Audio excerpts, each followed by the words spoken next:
iko kitu ambacho kimesimama ni kitu gani? Na hiyo haja ni haja gani, kubwa ndogo? Yaani unamaanisha tumpigie Simba sasa hivi? Simu sanayo.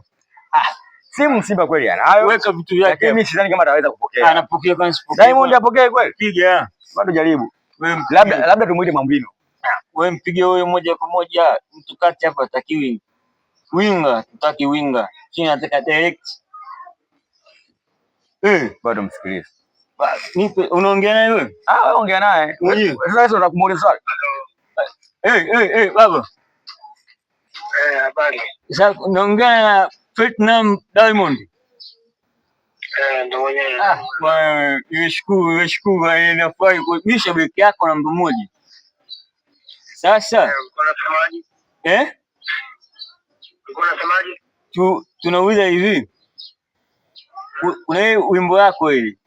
Nataka barua yangu isome, barua kama barua kwa kitu kimoja, kwa jina sitokitaja.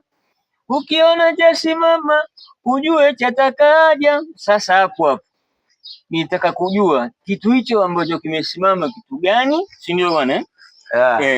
Muulize mwenyewe. Na hiyo haja gani? Haja ndogo au haja kubwa? Nipe ufafanuzi hapo nipate kuelewa vizuri, ndugu yako sijakuelewa hapo.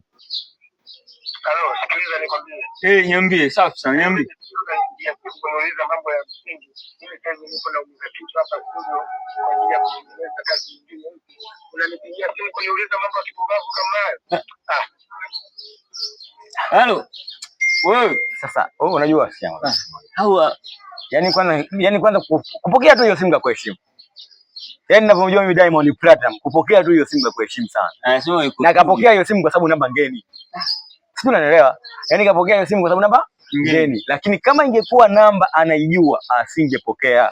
Sasa kwa sababu maswali mengine ya kijinga, wewe muulize eti natakaje? Sasa natakaje? Huyo wenyewe nyimbo kashatoa muda mrefu. Kama hii swala ya kijinga, na yeye kwa yeye ndio ujinga. Sawa, mimi swala yangu ya kijinga, mimi sikatai mimi ngaliba na maswala ya kijinga. Lakini yeye ndio ujinga. Kwa nini singenyosha akaimba kitu kimoja kinaeleweka?